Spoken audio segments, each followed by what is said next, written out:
Hi, I'm Alison Mott. Welcome to my third creative writing video for the Royal Voluntary Services Virtual Village Hall. I hope you're all keeping well, happy and active, and that you're looking forward to doing a few more writing exercises with me today. Many thanks to those of you who have sent in finished pieces for us to the Facebook page. We really enjoyed seeing those. And if you haven't yet and you'd like to, please feel free to do so, whether that's typing them up and cutting and pasting them into the comments on the Facebook page, or recording yourself reading one of your pieces and sending it across as a little film that we can play on the Facebook page. So, shall we get on with some writing? Exercise those creative writing muscles and give our fingers a bit of a stretch. To do that, you're going to need some paper and a pencil, and if you've got one, a timer is always useful. The sound of the ticking clock to keep you at it. And if you've got those things, then we'll begin. So the first activity I'm going to do is just a quick one to get us back into writing, and it's going to be a little bit similar to an activity I did in video 1, where I'm going to give you a few sentence starters, and you can use those sentence starters in the sequence that I give them to you, or you can just choose one of them and write 10, 15, 20, however many sentences you like, just using that beginning. The prompts, or you could add extra ones or not use them all, or do whatever you like with them really. I'll put them in a little slide when I finish talking, so you can pause the film on that slide if you need a reminder of what the prompts were.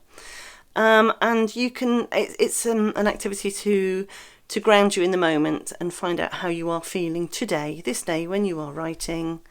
And it could be about you personally, how you are feeling and what you are hearing and seeing, or about the environment around you. So you take this any way that you want to go. There's nothing wrong, as I've said before, as I always say, whatever you feel like writing is right. So the prompts are really very simple. Okay, so as I say, this can be about you personally or about you around you. We're drawing on the senses here. So the first one is, I am. I am. And that could be, I am happy, or it could be, I am here. I am here in this room. I am here in this house. The next one is, I see.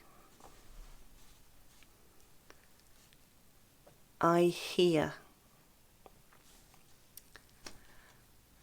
I feel. I can smell. I wish. What do you wish for at this moment? And I am thankful for. So, set your clock if you have one, 5 to 7 minutes, or however long you need. It's entirely up to you. Pause this film on the next slide if you need the prompts, and I'll be back with you shortly.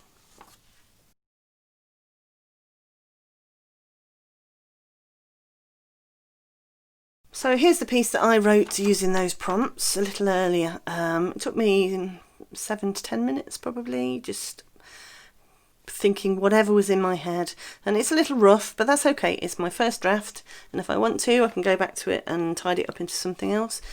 I could pick one particular thing from that and write about it, or I could just put it to one side as having been useful for getting me going, and that was the only thing I needed to do with it. But here it is anyway. I'm here at the table in my hallway on an overcast summer's morning. Outside the window, I see the wind blowing the leaves on a buddleia bush and the sun trying hard to break through the cloudy sky. I hear the rumble of traffic on the main road not far away, busier now than it has been for many weeks. I feel a little peckish, ignoring the call of a packet of chocolate biscuits in the kitchen.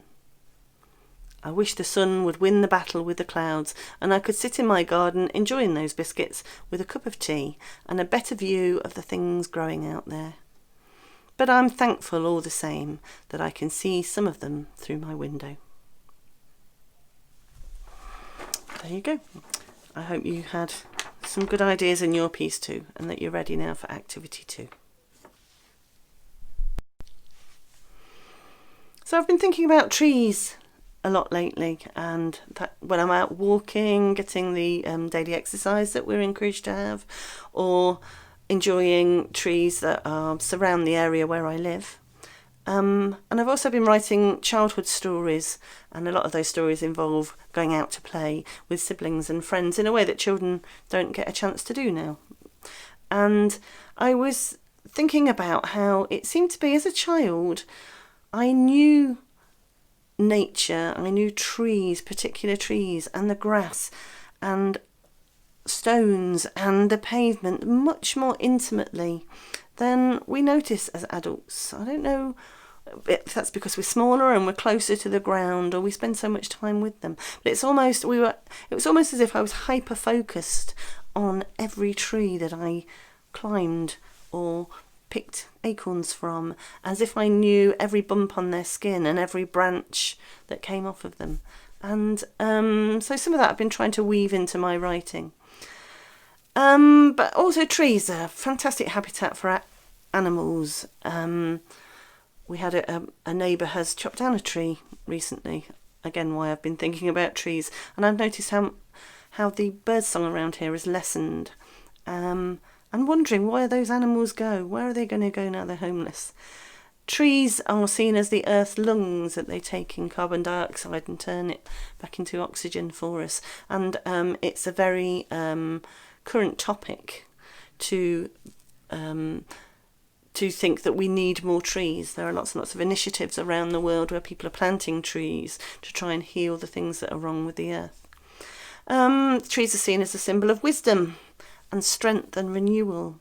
They lose their leaves in the autumn and seem to go to sleep, but they come back to life in spring, and we see the buds and the blossom as a sign of hope and renewal.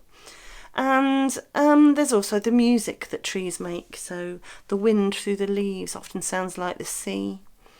And it's a beautiful sound. It can also be a scary sound when a storm's coming and you hear it very aggressively through a tree that's near your home. Researchers discovered that trees are great communicators. They have this fantastic root system underneath the ground, and it's now thought that different trees actually talk to each other through their roots. So they communicate as well as visually for us, but they also communicate in other ways that are beyond our understanding quite often.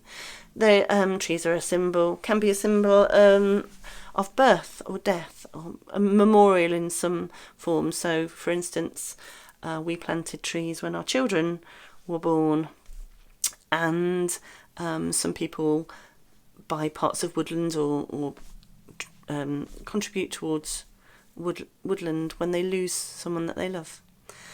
Then there is, historically, they are a metaphor for the past. So I've just recently read a fantastic book by John Lewis Stemple. It was called The Wood, and in it he talks about ancient coppicing practices and how the nature of different trees and the things that they were useful for affected the calendar of the people at that time, the things they did, the harvests that they took from the woodland and what have you. And trees were often, in olden times, they would have been the meeting place in a village. So a village would have a tree where sometimes sermons may have been given, or dissenters would have met together, but it was known as the village's tree for meeting.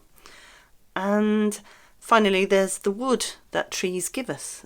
So, for instance, Henry VIII's navy, it's a well-known story that they were built from English oak, and that has become part of our folklore. But if you think of the different things that wood is used for, and maybe the people who would make them. My grandfather, he wasn't a carpenter, but he made things in his spare time from wood. He enjoyed working with wood, and we had some of the stools and boxes that he'd made in our home. Even though he was long gone, we remembered him, and my father would talk about how these things had been made. And at schools, it was much more common than it is now. Wood carpentry lessons. Boys often had carpentry lessons and girls didn't. So wood is, trees and wood are important to us in lots and lots of different ways. And you could write about any aspect that you like. You spend 5 minutes thinking about trees, what they mean to you, wood, memories of walks you've been on, memories of pieces of crafted wood or somebody you know who made them.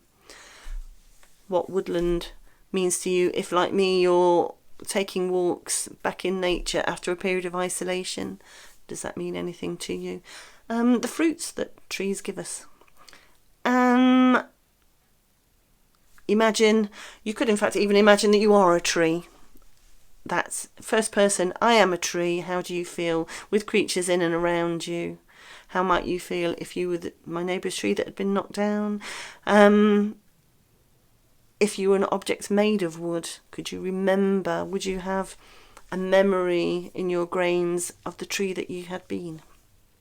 Anything that the topic of trees sparks for you is good. So set yourself whatever time is right for you, 10 minutes, 5 to 10 minutes.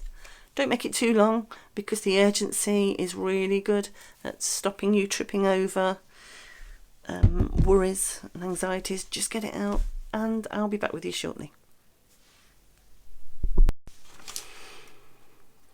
So hopefully you have a page or two of some good ideas, a good story, or the beginnings of a story or a poem about trees and wood and what they mean to you. I have a few pieces here to read to you that might give you some inspiration of what you could craft your ideas into. The first one is by Zoe, and it's in it Zoe's imagining that she is the tree. I am a tree. My toes are wriggly in the muddy soil. My feet are as brown as chocolate.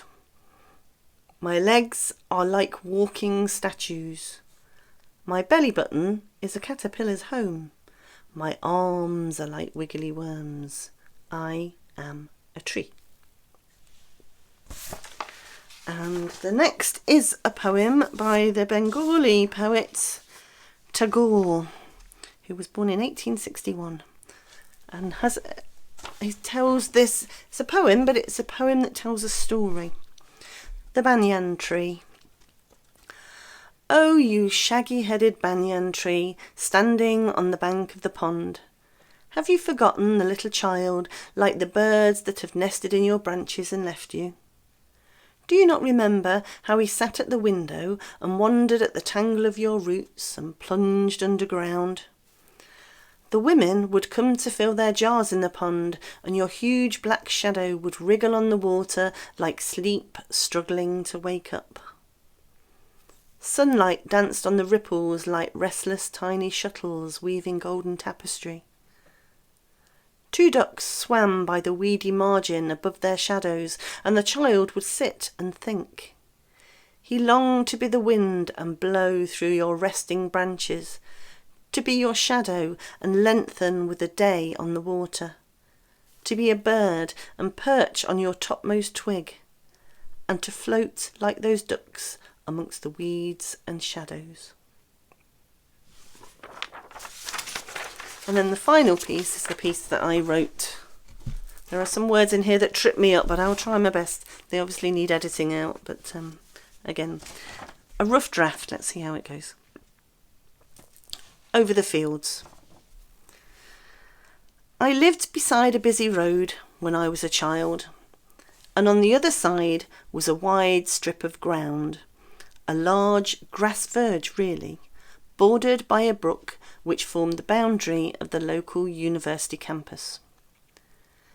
Dotted at intervals in the grass verge were ancient oak trees, which once would have stood in swaying fields of corn, their uncles and cousins and smaller bushes following the banks of the brook all the way into town. The landscape around once belonged to a big house, now long gone, and I loved to imagine what it would have looked like when those giants were tiny saplings.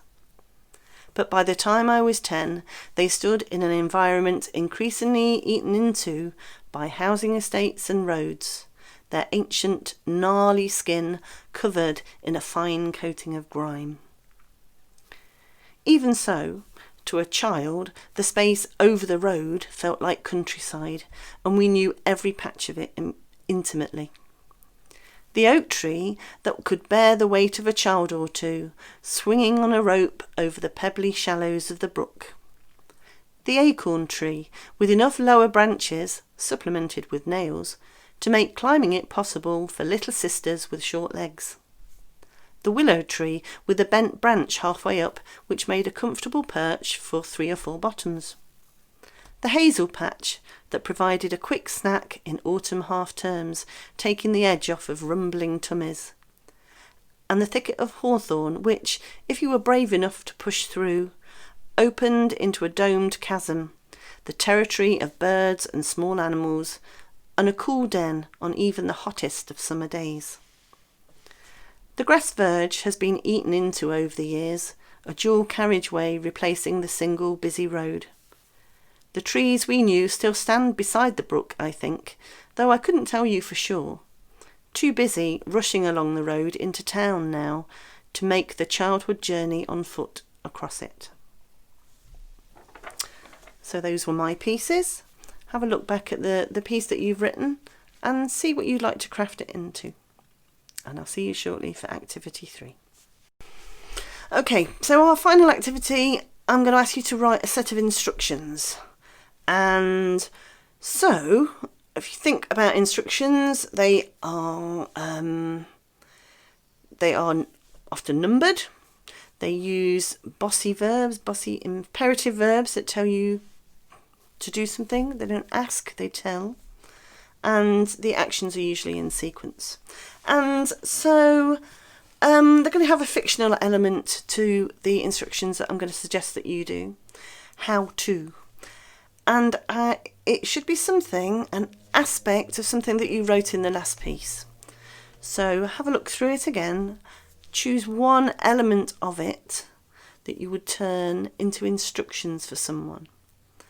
And so it could be instructions on how to make something, if you've written about how wood and it being turned into something.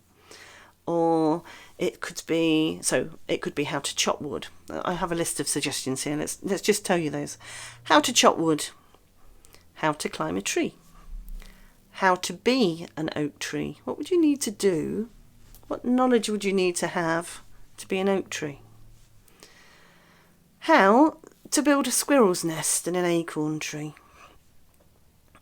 So as I say, fictional. They need to sound factual, but they are going to be silly instructions. So I'll read you my example, which I pulled out of the piece that I'd written before, and this is a true story. I wrote instructions on how to become the best girl brook jumper on the estate. Number 1. Spend several years following older brothers as they wander over the fields, observing their technique as they jump from one side of the brook to the other. And, more importantly, being told, look, just jump or go home, 'cause we're going this way anyway. Number 2. Become very good at spotting places where the bank you're standing on is higher than the one you want to cross to.